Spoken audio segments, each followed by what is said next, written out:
প্রিয় দর্শক, শুভেচ্ছা। স্বাগতম যমুনা টেলিভিশনের 5 ঘন্টার বিশেষ আয়োজন ইলেকশন 2026-এ। দেশ জুড়ে এখন নির্বাচনী উত্তাপ। গ্রাম থেকে শহর, পাড়া থেকে রাজধানী, ভোটের হাওয়া বইছে সবখানে। কে দিচ্ছেন কি বার্তা, কার কথায় কতটা সাড়া পড়ছে ভোটারের, সবই থাকবে দীর্ঘ বুলেটিনে। প্রচার পর্বের সবশেষ খবরের পাশাপাশি থাকছে প্রধান প্রতিদ্বন্দ্বী দলগুলোর শীর্ষ নেতাদের বিশাল জনসভা ও সমাবেশের লাইভ আপডেট। থাকবে ভোটারের আশা আকাঙ্ক্ষা, উদ্বেগ আর হতাশার কথাও। যমুনা টেলিভিশন সবসময় নিরপেক্ষ, দায়িত্বশীল এবং পেশাদার সাংবাদিকতায় বিশ্বাসী। কোনো পক্ষ নয়, সত্য আর তথ্যই আমাদের অঙ্গীকার। আগামী 8 তারিখ পর্যন্ত প্রতিদিন থাকবে এই মেগা বুলেটিন। দর্শক, যাচ্ছি আজকের আয়োজনে, আপনাদের সাথে আছি আমি আহমেদ রেজা। শুরুতেই থাকছে শিরোনাম। শেষ 5 দিনের ভোটের প্রচারে দেশ, দিন রাত এক করে চলছে গণসংযোগ। সম্প্রীতির বন্ধনের পাশাপাশি উন্নয়নের প্রতিশ্রুতি প্রার্থীদের। রাজশাহী বিভাগের 4 জেলায় জামাত আমিরের জনসভা। রাষ্ট্রনীতি, নারী ও সংখ্যালঘুর বিষয়ে দলের অবস্থানে সন্তুষ্ট পশ্চিমারা, দাবি মুখপাত্রের। আমরা কোনো দেশপন্থী আমরা হব না, বরং আমরা বাংলাদেশপন্থী। বাংলাদেশের প্রয়োজনে আমরা সবার সাথে কথা বলবো।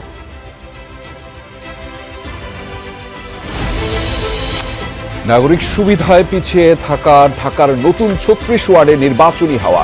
প্রার্থীদের অঙ্গীকারে পুরোপুরি আস্থা নেই বাসিন্দাদের, ভোট দিবেন পরিবর্তনের আশায়। চাষেরকান্দির, গুন্নাগরের, ফকিরখালীর কত রুগী যে এমনি আনো কত কষ্ট করিয়া। ইমার্জেন্সি রুগী থাকলে আমরা হসপিটাল ঠিক মতো নিতে পারি। সিটি কর্পোরেশন যত সুযোগ সুবিধা আছে আমরা নাগরিক হিসেবে আমাদের দিতে হবে, কারণ আমরা ট্যাক্স দিই। জামালপুরের 5টি আসনে নারী প্রার্থী মাত্র একজন। সমতার সমাজ গড়তে কার্যকর পদক্ষেপ দেখতে চান ভোটাররা। মহিলা প্রার্থী হিসাবে আমি জামালপুর 3 আসনে এই প্রথম নির্বাচন করছি। তো নারীরা খুব আগ্রহ প্রকাশ করেছে। চাই খুব সুন্দর একটি নির্বাচন হোক এবং নারীদের অধিকার আদায়ের জন্য নারীরা কথা বলুক। এমন ভোট কেন্দ্র চাই যেখানে আমি এবং আমার মতো যে সমস্ত নারীরা আছে তারা যেন নিরাপদে নিশ্চিন্তে ভোট দিতে পারেন। চাঁদপুর 4 আসনে জমে উঠেছে প্রার্থীদের ত্রিমুখী লড়াই। বিএনপির অভ্যন্তরীণ দ্বন্দ্বের সুযোগ নিয়ে ইতিহাস গড়তে চায় জামায়াত।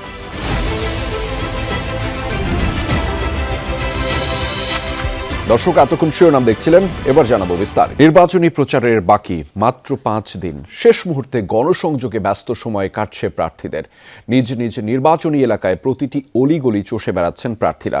ভোটারদের নানা সমস্যার কথা শুনছেন, দিচ্ছেন সমাধানের আশ্বাস।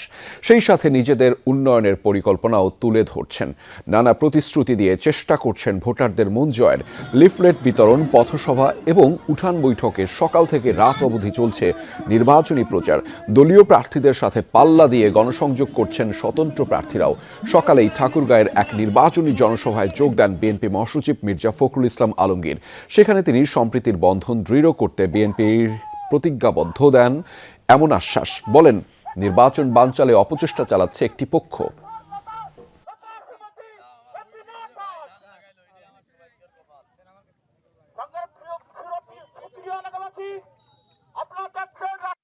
আমি যখন ভোট দিতে যাবো, আপনি তেমনি ভোট দিতেছেন। কে আপনাদেরকে হামলা করতেছে, কে আপনাদের আটকাচ্ছে, এটা আমরা দেখবো। আমাদের শরীরে এক বিন্দু রক্ত থাকতে আপনাদের কোনো ক্ষতি আমরা হতে দেব না। ক্ষমতায় গেলে জমিদারি প্রথার যে রাজনীতি দেশে চলমান তা বিলুপ্ত করা হবে, এমনটাই বলছেন জামাতের আমির ডাক্তার শফিকুর রহমান। সকালে নওগাঁর এটিএম মাঠে নির্বাচনী জনসভায় জামাত আমির বলেন, বাংলাদেশে কোনো বৈষম্য চলবে না। নতুন এই বাংলাদেশ সবার, এখানে কোনো মেজরিটি মাইনরিটি থাকবে না। তিনি বলেন, জামাত ক্ষমতায় গেলে বিদেশে পাচারকৃত অর্থ ফেরত এনে রাষ্ট্রীয় কোষাগারে জমা করার ব্যবস্থা করা হবে। কাউকে আর চাঁদাবাজি করতে দেয়া হবে না। নওগাঁর জনসভা শেষে চাঁপাইনবাবগঞ্জে যাবেন জামাত আমির। সেখানে নবাবগঞ্জ সরকারি কলেজ মাঠে দুপুরে বক্তব্য দেবেন। পরে রাজশাহীর গোদাগাড়িতে মহিশাল বাড়ি ডিগ্রি কলেজ মাঠে এবং বিকেলে রাজশাহী শহরের মাদ্রাসা মাঠে বক্তব্য রাখবেন। জোটের অন্য দলগুলোর শীর্ষ নেতারাও জনসভায় উপস্থিত থাকবেন। সন্ধ্যায় নাটোরের নবাব সিরাজউদ্দৌলা সরকারি কলেজ মাঠে নির্বাচনী জনসভায় বক্তব্য দিয়ে রাতে নাটোরে অবস্থান করবেন জামায়াতে আমির। পরদিন যোগ দেবেন বরিশালের জনসভায়। আজ রাজশাহী বিভাগের 4 জেলায় হবে জামায়াতে আমিরের নির্বাচনী জনসভা। নির্বাচনের আগে এসব জেলায় শেষবার সফর করে 11 দলীয় নির্বাচনী ঐক্যের প্রার্থীদের জন্য ভোট চাইবেন তিনি। 54 বছরে বাংলাদেশ বারবার সুযোগ পেয়েছে। যারা শাসন ক্ষমতায় এসেছেন তারা নিজেরা ক্ষমতাবান হয়েছেন, কিন্তু জনগণের ক্ষমতা তারা বৃদ্ধি করেন নাই। তারা জনগণের পকেট কেটে নিজেদের কপাল কিসমত বড় করেছেন। জনগণের টাকা চুরি করেছেন, ডাকাতি করেছেন, লুণ্ঠন করেছেন, ব্যাংক ধ্বংস করেছেন, বিমা ধ্বংস করেছেন, শেয়ার মার্কেট লুট করেছেন। চাঁপাইনবাবগঞ্জে এক সময় ছিল বিএনপির শক্ত অবস্থান। সেখানে নির্বাচনী জনসভায় যোগ দিতে যাচ্ছেন জামায়াত আমির। জনসভা স্থল থেকে যোগ দিয়েছেন আমাদের সহকর্মী মনোয়ার হোসেন জুয়েল। তার মাধ্যমে জানাবো সেখানকার সবশেষ পরিস্থিতি, কি অবস্থা দেখছেন তিনি এবং ভোটারদের নানান ধরনের প্রত্যাশা এবং সেইটি নিয়ে যে প্রতিশ্রুতি দিচ্ছেন প্রার্থীরা তার কথাও বিস্তারিত জানাবেন। জুয়েল, আমিরের এই জনসভা জেলার ভোটের হিসেব নিকেশে কতটা প্রভাব ফেলবে বলে আপনি মনে করছেন এবং সাধারণ মানুষের আগ্রহী বা কেমন দেখছেন এই সফরকে ঘিরে? চাঁপাইনবাবগঞ্জের এই আজকের নবাবগঞ্জ সরকারি কলেজ মাঠে জামাত ইসলামী বাংলাদেশের যে জনসভা নির্বাচনী প্রচারের জন্য, এটা সকাল 10টা থেকে কিন্তু শুরু হয়েছে। এখন কিন্তু পুরো মাঠ জুড়েই অনেক মানুষের সমাগম হয়েছে। আমরা যদি একটু দেখাই যে আমাদের এই মাঠগুলো কিন্তু জনসমাবেশে পূর্ণ হয়ে এখন অনেকটাই মাঠের যে পার্শ্ববর্তী যে স্কুল রয়েছে, নিউ মার্কেট রয়েছে, সেখানে কিন্তু জনসমাবেশ হয়েছে। এটা একটা মহাসমাবেশ বলা যেতে পারে। আমাদের চাঁপাইনবাবগঞ্জের যে আমিরের জামাত শফিকুর রহমানের যে জনসভা হওয়ার কথা রয়েছে, তিনি মূলত 12:30টায় চাঁপাইনবাবগঞ্জে এখানে উপস্থিত হবেন এবং জনগণের সাথে উদ্দেশ্যে ভাষণ দিবেন। যেমনটি বলছিলেন আসলে জামাত নেতৃবৃন্দ যে বাংলাদেশের যে নতুন অভ্যুদয় ঘটেছে গণঅভ্যুত্থানের মাধ্যমে, তারা এই দেশটাকে নতুন বাংলাদেশ হিসাবে বিনির্মাণ করতে চান এবং বাংলাদেশের জনগণের সমর্থনেই তারা আসলে এই তাদের নির্বাচনে বৈতরণীটা পার হতে চাচ্ছেন।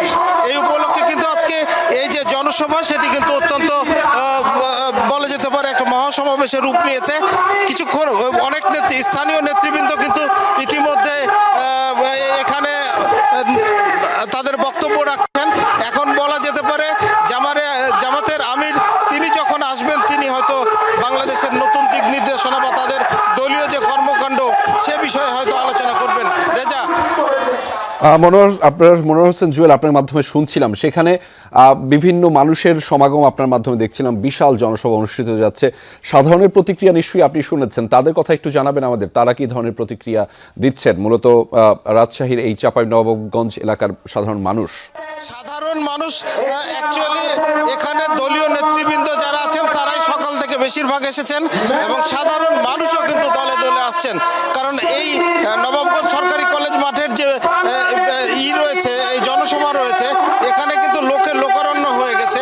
এই মাঠটি পূর্ণ হয়ে পার্শ্ববর্তী যে মাঠ রয়েছে সেখানেও সাধারণ মানুষ অনেকেই তারা অবস্থান করছেন। বলা যেতে পারে যে সাধারণ মানুষের সমর্থন বা তারা জামাতের আমিরের কথা শোনার জন্যই কিন্তু এখানে এসেছেন এবং তার কথা বা তিনি যে বিষয়গুলো তুলে ধরবেন তার মাধ্যমেই হয়তো সাধারণ মানুষ তাদের সিদ্ধান্ত গ্রহণ করবে বা তাদের ভোটাধিকার প্রয়োগ করবে।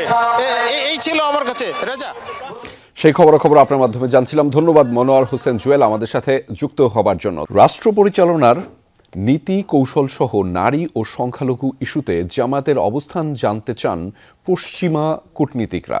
সেই অবস্থান স্পষ্ট করা হয়েছে এবং তাতে বিদেশিরা সন্তুষ্ট, দাবি দলটির। মুখপাত্র এহসানুল মাহবুব জুবায়ের বলছেন, ভারতসহ সব দেশের সাথেই আত্মসম্মান এবং মর্যাদার ভিত্তিতে ভালো সম্পর্ক চায় জামাত।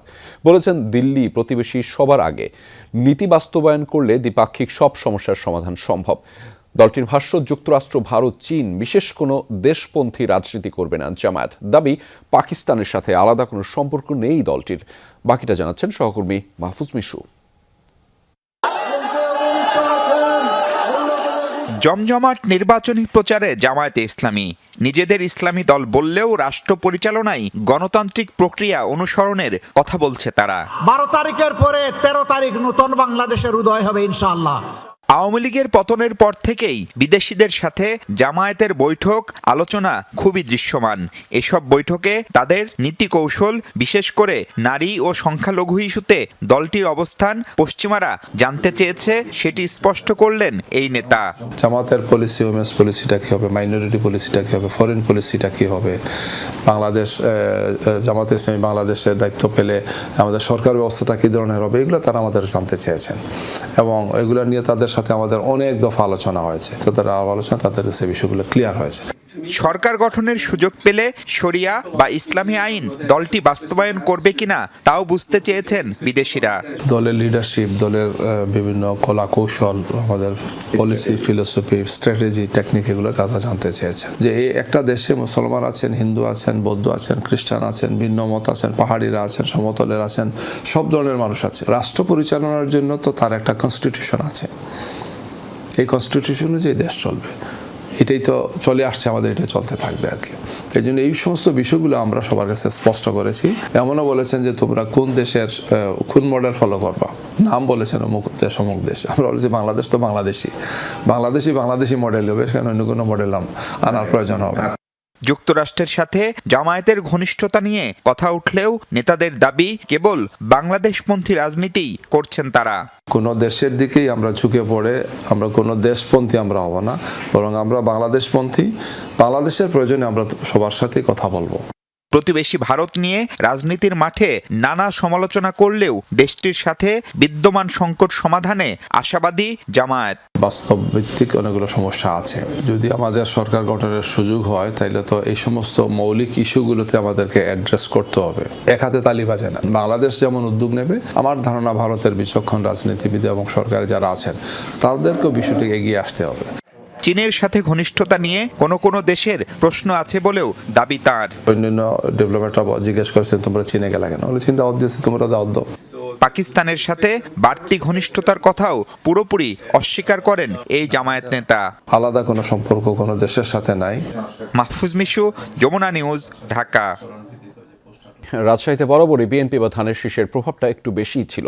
এবারের চিত্রটা ঠিক কেমন? আজ গোদাগাড়িতে জামায়াত নেতৃত্বাধীন 11 দলীয় ঐক্যের নির্বাচনী জনসভা। সেখানকার সবশেষ প্রস্তুতি সম্পর্কে জানাতে আমাদের সাথে যুক্ত রয়েছেন সহকর্মী তারেক মাহমুদ। আরও একবার তারেক, নিশ্চয়ই এবার আপনি আমাকে শুনতে পাচ্ছেন। আপনার মাধ্যমে যমুনা টেলিভিশনের দর্শকদেরকে জানাতে চাই, কেমন দেখছেন সেখানে নেতাকর্মীদের উপস্থিতি এবং উচ্ছ্বাস, এবং তারা নিশ্চয়ই তাদের প্রত্যাশার কথা আপনার কাছে জানিয়েছে, সেই প্রত্যাশার কথাও জানাবো আপনার মাধ্যমে। রেজা, সকাল থেকে আসলে রাজশাহীর এই গোদাগাড়ি মহিশালবাড়ি মাধ্যমিক উচ্চ বিদ্যালয় মাধ্যমিক যে মাঠটি রয়েছে সেখানে কিন্তু নেতাকর্মীরা আসতে শুরু করেছে। নেতাকর্মীদের মধ্যে আমি ব্যাপক উৎসাহ উদ্দীপনা দেখতে পাচ্ছি এবং এই মহিশালবাড়ি মাধ্যমিক যে এই বালিকা বিদ্যালয়ে এখানে জামাতের যারা স্থানীয় যারা নেতাকর্মী রয়েছে তারা জামাতের যিনি আমির ডাক্তার শফিকুর রহমান তার বক্তব্য শোনার জন্য কিন্তু দূর দূরান্ত থেকে এসেছে। আমি খণ্ড খণ্ড মিছিল নিয়েও কিন্তু এসে এই সমাবেশে কিন্তু যোগ দেওয়ার জন্য উপস্থিত হয়েছেন। সফরটি শেষ বাড়ি বালিকা উচ্চ বিদ্যালয়ে জামাতের ডাক্তার শফিকুর রহমান এখানে উদ্দেশ্যে বক্তব্য। সার্বিক যে নিরাপত্তা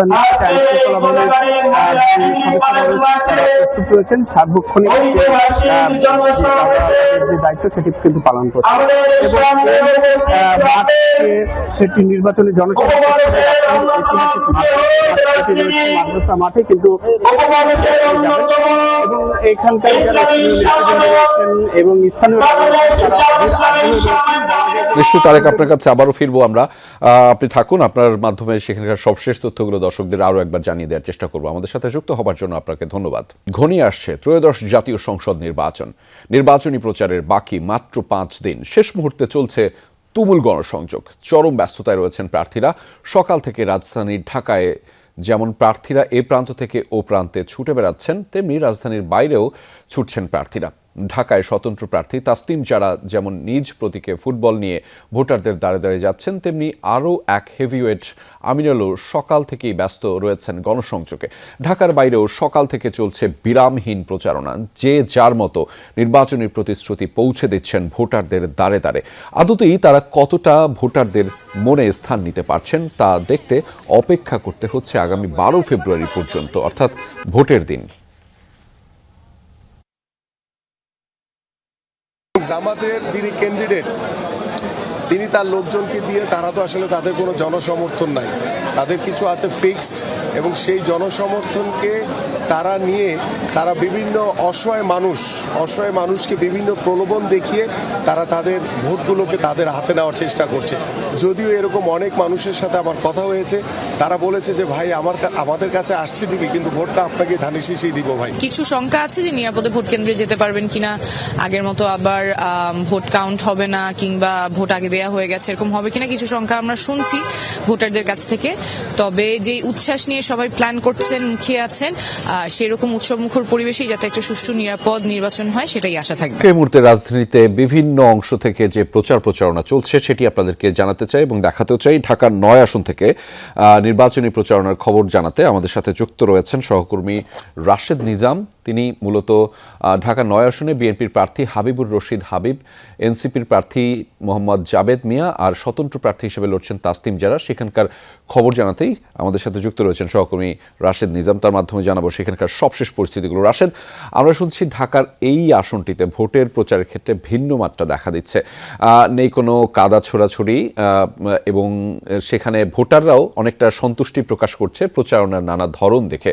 আপনি প্রচারণা কেমন দেখছেন? নিশ্চয়ই ভোটারদের সাথেও আপনার কথা হয়েছে, কি বলছেন মূলত তারা? ভোটারদের সাথে আমার কথা হয়েছে, আমি দর্শকদেরও ভোটারদের অবস্থানগুলো জানাবো। তার আগে একটি আসনটি সম্পর্কে বলে নেই। ঢাকা 9 কিন্তু মূলত আসন যখন ভাগাভাগি হয় অথবা সীমানা নির্ধারণ হয় তার আগে কিন্তু এটি, এখন যিনি ঢাকা 8-এর প্রার্থী মির্জা আব্বাস, তিনি দীর্ঘদিন কিন্তু এই এলাকার এমপি ছিলেন এবং এই কারণে কিন্তু এই এলাকায় বলা যায় তার পরিচিত লোকজন সার্কেলই বেশি, তার অনেক আত্মীয় স্বজনও এই এলাকায় বসবাস করে এবং এটি কিন্তু অনেক বড় একটি আসন ঢাকা 9 এবং এখানে 12 জন প্রার্থী কিন্তু নির্বাচন করছেন। তো এখানে একটু চারপাশ আমি একটু দেখেই নেই, যে এলাকাটা আমি আছি এটি হলো খিলগাঁও বউবাজার এলাকা এবং অনেক জনবহুল এলাকা। এই আসনে কিন্তু 4,69,360 জন ভোটার রয়েছেন ঢাকা 9 এবং নারী পুরুষ যদি বলি সেখানে প্রায় অর্ধেক বলা যায়, 2,37,000 পুরুষ ভোটার আর 2,31,000 নারী ভোটার। তো বলা যায় যে খিলগাঁও বাসাবো এই এলাকাগুলো কিন্তু অনেক মানুষ থাকে, এটা অনেকেই জানে এবং এখানে যেটি আমি যদি বলতে চাচ্ছি যে 12 জন যে প্রার্থী রয়েছেন, এখানে বিএনপির প্রার্থী রয়েছেন হাবিবুর রশিদ হাবিব, আপনি যেমনটি বলছিলেন যে এনসিপির জাবেদ মিয়া রয়েছেন, জাতীয় পার্টির প্রার্থী রয়েছেন একজন, মার্ক্সবাদীর প্রার্থী রয়েছেন তাসনিম যারা স্বতন্ত্র ইলেকশন করছেন, গণফোরামের প্রার্থী আছেন, ইনসানিয়াত বিপ্লব বাংলাদেশের প্রার্থী আছেন, মুসলিম লীগের প্রার্থী আছেন, কমিউনিস্ট পার্টি, বিএনএফ, ইসলামী আন্দোলন বাংলাদেশ, এনপিপি। তো এই 12 জন প্রার্থী কিন্তু এই এলাকায় রয়েছেন। তো তাদের কিন্তু আমরা এখানে যারা আসি তারা কিন্তু সবসময় সাধারণত দেখি যে বিএনপি কিংবা স্বতন্ত্র তাসনিম যারা এলাকায় বেশি কাভারেজ করেন। আমরা একটু ভোটারদের সাথে কথা বলতে চাই। ঠিক 5 থেকে 10 মিনিট আগে তো তাসনিম যারা এখানে প্রচার করলেন, আপনি আপনার সাথে কথা হচ্ছিল, আপনি কেমন দেখলেন? আমি দেখলাম উনি আসলো মানে হাঁটার উপরে সালাম দিচ্ছে প্রার্থী হিসাবে, উনি জনগণের সাথে যেভাবে মিশে ওইভাবে দাঁড়া পড়া কিভাবে কথা বলে, ওই কথার আন্তরিকভাবে ওইভাবে আমরা পাইনি এখনো। আর উনি হিসাবে ভালো লোক, ঠিক আছে, কিন্তু এখানে আমাদের হাবিব ভাইও আসে আমাদের সাথে সুখ দুঃখের আলাপ করে, তোমরা দীর্ঘ 17 বছর কিভাবে ছিলে বা কিভাবে আসো এখন বর্তমান, উনি আমাদের সাথে আইসা। 12 জন তো প্রার্থী, এখানে কয়জন প্রার্থী আপনি বলতে? আমাদের এখানে বর্তমান শুধু তাসনিম জারাকেই দেখেছি আর আমাদের হাবিব ভাই ওনাকেই দেখেছি, এই দুজনেই আমাদের এখানে আসে দীর্ঘত 4-5 দিন ধরে বা আগে থেকে আসতো। আর হাবিব ভাই তো এলাকার কৃতি সন্তান। উনি ভাই, আপনি কি এলাকার ভোটার? জি ভাই। আচ্ছা, এখানে তো অনেকজন প্রার্থী দাঁড়িয়েছেন, কয়জন প্রার্থী আপনি সামনাসামনি ভোট চেয়েছে আপনার কাছে এখন পর্যন্ত?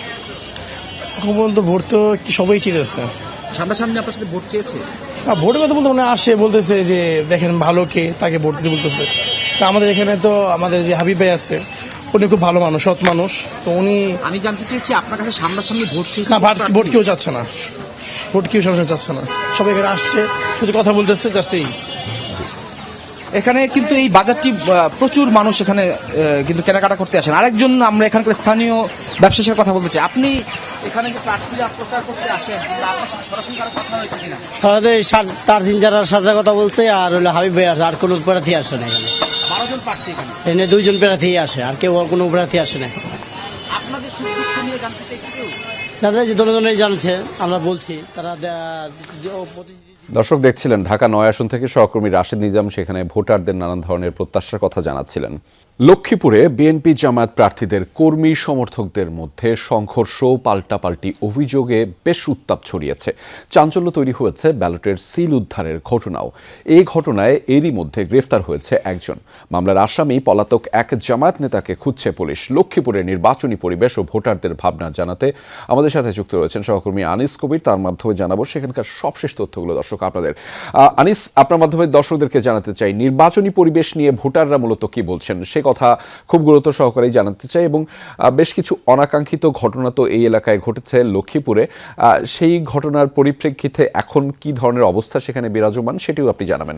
আসলে কিন্তু তফসিল ঘোষণার পর থেকে কিন্তু লক্ষ্মীপুরে এক ধরনের কি উত্তাপ ছড়াচ্ছে রাজনীতির অঙ্গনে, কারণ এই নির্বাচন অফিসে অগ্নিকাণ্ড এবং প্রতীক দেওয়ার পরপরই কিন্তু জামাত এবং বিএনপির মাঝে যে রয়েছে সে কাহিনী বিভিন্ন সময় হাতাহাতি, মারামারি এবং একে অপরের বিরুদ্ধে অভিযোগ। তবে জামাতের সাথে আমি কথা যেটি বলেছি, জামাতের প্রার্থী যারা রয়েছে তাদের সাথে কথা বলেছি, তিনি আমাকে জানিয়েছেন যে তাদের যে মহিলা ভোটার রয়েছে এবং যে তাদের যে কর্মী রয়েছে তাদেরকে নাকি বিএনপির প্রার্থী এবং বিএনপির কর্মীরা কিন্তু তাদেরকে বিভিন্ন সময় হুমকি দুমকি দিয়ে আসতেছেন। এবং এই প্রেক্ষিতে বিএনপির সাথে আমি কথা বলেছি, বিএনপি চৌধুরী অ্যানি এবং বিএনপির যারা রয়েছেন কর্মী, তারা বলছেন যে তাদের প্রার্থীকে তারা প্রচারণা করতে গেলে তাদেরকে বাধা দেওয়া হচ্ছে। এইভাবে একে অপরের মধ্যে কিন্তু বিভিন্ন ধরনের হুমকি দুমকি দিয়ে আসা হচ্ছে। তবে এই ঘটনায় তুচ্ছ ঘটনা কেন্দ্র করে বিভিন্ন সময় সংঘর্ষ ঘটনা ঘটা হয়েছে, কয়েকটি সংঘর্ষ ঘটনা ঘটেছে, কয়েক জায়গায় মারামারি হয়েছে, এতে করে বেশ কয়েকজন আহত হয়েছেন। আর এদিকে যে সিলকাণ্ড যে ঘটনা ঘটেছে গত 2 দিন আগে, সেটিকে নিয়ে কি এক ধরনের লক্ষ্মীপুরের রাজনীতি অঙ্গনে উত্তাপ ছড়াচ্ছে, যার কারণ হচ্ছে যে সিলকাণ্ড নিয়ে এখন পর্যন্ত যে একজনকে আটক করা হয়েছে। আর জামাতের যে সিল বানানোর জন্য যাকে যিনি এই কার্যক্রম শুরু করেছেন তাকে কিন্তু পুলিশ এখনও কিন্তু খুঁজছে। সেই ক্ষেত্রে কিন্তু পুলিশ তাকে খুঁজে বের করতে পারছে না। আর এইদিকে ভোটাররা বলছেন যে বর্তমানে লক্ষ্মীপুর জেলায় যে অবৈধ অস্ত্র রয়েছে, সেই অবৈধ অস্ত্র নিয়ে এক ধরনের সংখ্যায় রয়েছেন ভোটাররা। তবে ভোটাররা এক ধরনের সংখ্যায় রয়েছেন যে এখন পর্যন্ত লক্ষ্মীপুরের রাজনীতি অঙ্গনটা কিন্তু খুবই ভয়াবহ অবস্থা। জি, আপনাদের ভোটারদের সংখ্যার কথা বলছিলেন আনিস কবির, আপনার মাধ্যমে সেটি জানাচ্ছিলাম, দেখাচ্ছিলাম দর্শকদেরকেও। আমাদের সাথে যুক্ত হওয়ার জন্য আপনাকে ধন্যবাদ। রাজধানীর 2 সিটি কর্পোরেশনের সাথে সংযুক্ত নতুন 36 ওয়ার্ডের মানুষ কাগজে কলমে রাজধানীবাসী হলেও নাগরিক সুযোগ সুবিধায় এখনও পিছিয়ে পড়াদের দলেই।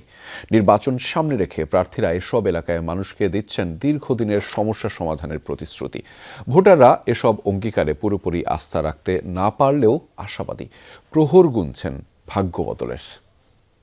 বিজি কাম হয় না, সব খাইয়া যায়, যে সুরে খাইয়া যায়, যে সুরে খাইয়া যায়। 80 বছরের এই বৃদ্ধের ক্ষোভ সেই সব জনপ্রতিনিধিদের প্রতি যাদের কারণে ত্রিমোহনীর এই বাঁশের সাঁকোটি এখনও ব্রিজে রূপান্তর হয়নি। এলাকাটিকে 2017 সালে ইউনিয়ন ভেঙে পরিণত করা হয় ওয়ার্ডে, যুক্ত করা হয় ঢাকা দক্ষিণ সিটি কর্পোরেশনের সাথে। প্রতিদিন কয়েক হাজার মানুষ পার হয় ত্রিমোহনীর এই বাঁশের সাঁকোটি দিয়ে।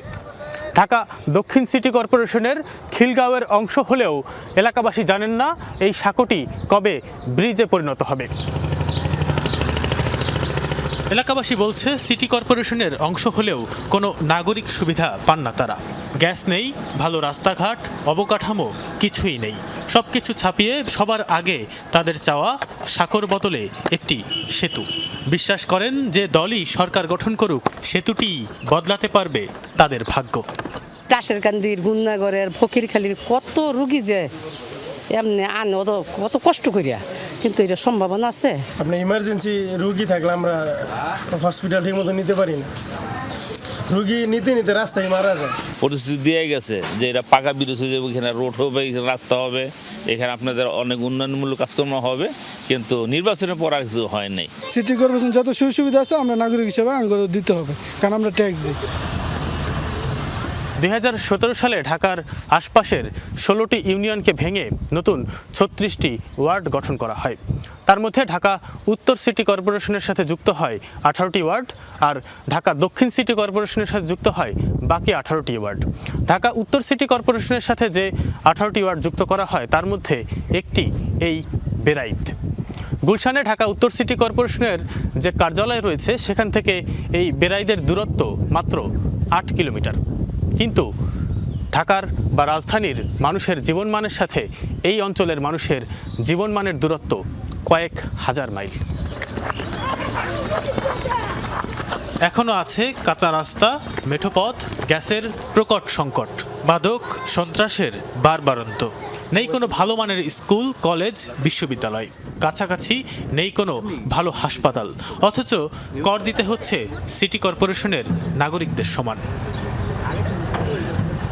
তারে গিয়া ফিরুজায় থাইকা যেই ট্যাক্স দেয়, আমি এই এলাকায় থাইকা ওই তারে গিয়া ট্যাক্সটা আবার বাড়ির ট্যাক্স এক সমান, কারণ উনিও গুলশান থাকে, আমিও গুলশান থাকি। একটা ভালো হসপিটাল দরকার, যেটা আমাদের গুলশানের এত কাছে থেকেও আমরা পাইনি। চোরটা কমাইব, মাদক কমাই দিব, পরে দেশের উন্নতি হইব, রাস্তাঘাটও করবো বলে। আসন্ন নির্বাচনে প্রার্থীদের কাছ থেকে সবকিছু পাবেন এমন প্রতিশ্রুতি পেলেও বাস্তবায়ন নিয়ে সন্দিহান এই এলাকার জনগণ। সবাই বলে আমরা মাদক মুক্ত করব, কিন্তু যারা মাদক মুক্ত বলে ওদের নিজের লোকেরই কিন্তু আত্মীয় স্বজন বা কাছাকাছি ওদেরই কিন্তু থাকে। এরা যদি এই প্রতিশ্রুতিগুলো ঠিক রাখে তাহলে আমরা ওনাদের সাথে আছি। সামনে দেখা যাক কোন দল আসে এবং কোন প্রার্থী কিভাবে কাজ করে, তবে আশাবাদী। নির্বাচনের পর প্রতিশ্রুতি অনুযায়ী নাগরিক সুবিধা পাবেন ঢাকার এই নতুন নাগরিকরা। রাজধানীবাসী হিসেবে পাবেন সমান সুবিধা, এমনটাই প্রত্যাশা এসব অঞ্চলের মানুষের। তানভীর সিদ্দিক, টিপু, যমুনা নিউজ, ঢাকা। সিলেট 1 আসন নিয়ে মিথ রয়েছে। এই আসনে যে দল বিজয়ী হয় তারাই পায় রাষ্ট্র ক্ষমতা। বিগত ভোটের পরিসংখ্যানও সেটাই বলে। তাই ত্রয়োদশ জাতীয় সংসদ নির্বাচনে প্রার্থীরা আসনটি নিজেদের করতে বিরামহীন প্রচারণা চালাচ্ছেন। সিলেট 1 আসনের নির্বাচনী পরিবেশ নিয়ে আরও খবরাখবর জানাতে আমাদের সাথে যুক্ত রয়েছেন সহকর্মী নাবিল হোসেন। তার মাধ্যমে জানাবো সেখানকার সবশেষ পরিস্থিতিগুলো। নাবিল, সিলেট 1 আসনে ঠিক কতজন প্রার্থী প্রতিদ্বন্দ্বিতা করছেন সেটি জানাবেন। একই সাথে কোন কোন প্রার্থীর মধ্যে মূলত তুমুল লড়াই হতে পারে, কি ধারণা করছে জনগণ এবং সেখানকার ভোটাররা, সেটিও আপনার মাধ্যমে জানতে চাই। দেখুন রাজা, আপনি যেটি বলেছেন যে মিথের কথা, সেই মিথকে কেন্দ্র করেই মূলত সিলেট 1 আসনে আমরা দেখেছি যে মূল প্রতিদ্বন্দ্বিতা জামায়াত এবং বিএনপির যারা প্রার্থীরা তারা কিন্তু তাদের সর্বশক্তি দিয়ে মাঠে প্রচারণা চালাচ্ছেন। বিশেষ করে প্রতিটি এলাকায় এলাকায় তারা যাচ্ছেন, গণসংযোগ করছেন, তাদের যে নানা প্রতিশ্রুতি, তাদের আগামী দিনের কর্মপরিকল্পনা, সেগুলো তারা জনগণের সামনে তুলে ধরছেন। আমরা এই মুহূর্তে আছি সিলেটের কালীঘাট এলাকায়, ব্যবসায়ী প্রধান একটা এলাকা, এবং সেই এলাকায় বিএনপি মনোনীত প্রার্থী খন্দকার আব্দুল মুক্তাদির তিনি প্রচারণা চালাচ্ছেন। পাশাপাশি আমরা সকাল থেকে জামায়াত মনোনীত প্রার্থী মৌলানা হাবিবুর রহমান তাকেও বিভিন্ন এলাকা চষে বেড়াতে দেখছি, এবং সিলেটের মূল যে সংকটগুলো সেই সংকটগুলোই তারা আসলে তুলে ধরছেন, এবং সেই সংকটগুলোকে পুঁজি করে সেই সংকটের নিরসনকে সামনে রেখেই তারা ভোটগুলোকে নিজেদের মধ্যে টানতে শুরু করছেন। দলীয় প্রভাব বিস্তারের পাশাপাশি আসলে স্থানীয় সমস্যাকেই প্রার্থীরা মূলত প্রাধান্য দিচ্ছেন। এখানে ধানের শীষ এবং দাঁড়িপাল্লার বাইরে আমরা বাংলাদেশের কমিউনিস্ট পার্টি, বাসদ মার্ক্সবাদী, ইনসানিয়াত বাংলাদেশ, এইরকম আরও 4 জন প্রার্থী আছেন। তারাও আসলে তাদের মতো করে প্রচারণা চালিয়ে যাচ্ছেন, সাধারণ মানুষের কাছে যাচ্ছেন, ভোটারদের কাছে যাচ্ছেন। এখন পর্যন্ত আসলে বড় দলগুলোর কাছ থেকে আমরা নির্বাচনী পরিবেশ নিয়ে তেমন কোনো অসন্তুষ্টির কথা শুনতে পাইনি, তবে তারা বলছেন যে নির্বাচনের দিন পর্যন্ত এইরকম পরিবেশ যাতে বজায় থাকে। একদমই তাই, সেরকম পরিবেশ যেন বজায় থাকে এবং ভোটের সুষ্ঠু পরিবেশ বজায় থাকলে আসলে দিন শেষে সেটি সাধারণের জন্য ভালো হয়। ধন্যবাদ নাবিল আমাদের সাথে যুক্ত হবার জন্য। জামালপুরের 5টি আসনে 21 লাখের বেশি ভোটার, যার অর্ধেকই নারী। তবে সব দল মিলিয়ে 32 জন সংসদ সদস্য পদপ্রার্থীর মধ্যে নারী আছেন মাত্র 1 জন। নারী ভোটাররা বলছেন সমতার সমাজ গড়তে প্রতিশ্রুতির পাশাপাশি দরকার কার্যকরী পদক্ষেপও। তাই সব ক্ষেত্রেই সমান সুযোগ চান তারা। মধ্যবয়সী সালমা বেগম জামালপুরের মানকি এলাকায় অন্যের বাড়িতে ঠাঁই। সারাদিন জিলাপি, পেঁয়াজু ও গুলগুলি ফেরি করে 500 থেকে 1000 টাকা রুজি। স্বামীর রোজগার নেই। কর্মজীবী এই নারীর জীবনে জাতীয় নির্বাচন প্রভাব কতটা? এই যে বড় ছেলেটা লেখাপড়া করাইছি, ছুটতে হবে যে মেট্রিক পরীক্ষা দিব, একটা ভালো সরকার আইলে আমার ছেলেটা চাকরি পাইলে আমার এটা করা লাগবো না। কর্মক্ষেত্রে বৈষম্য, নারী অধিকার, নির্যাতন সহ নানা সামাজিক সমস্যায় জর্জরিত জামালপুরের বহু নারী। বিগত নির্বাচনগুলোতে নারী ইস্যু তেমন গুরুত্ব পায়নি প্রার্থীদের ইশতেহারে। আমি নতুন ভোটার হয়েছি এবং জামালপুরে এখন কোনো গাইনি হাসপাতাল নেই এবং এই গাইনি হাসপাতালটি মেয়েদের জন্য অনেক বেশি দরকার। আমরা চাই খুব সুন্দর একটি নির্বাচন হোক এবং নারীদের অধিকার আদায়ের জন্য নারীরা কথা বলুক। এবার নারীদের অধিকার, নিরাপত্তা ও উন্নয়নের কাজ করবে এমন প্রার্থী বাছাইয়ের কথা বলছেন তারা। ভোটারদের তাগিদ, নারী বান্ধব সমাজ গড়তে হলে প্রতিশ্রুতির পাশাপাশি দরকার কার্যকরী পদক্ষেপ।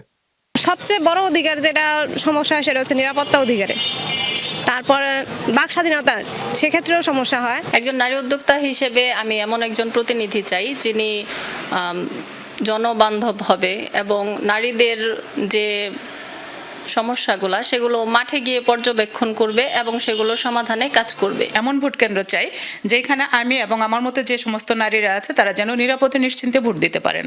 রাজনৈতিক দলগুলোর পক্ষ থেকেও নারী ভোটারদের সর্বোচ্চ গুরুত্ব দেওয়ার আশ্বাস দেওয়া হয়েছে। এদিকে বৈষম্যের শিকার হলেও জয়ী হলে নারীদের নিয়ে কাজ করতে চান জেলার একমাত্র নারী প্রার্থী।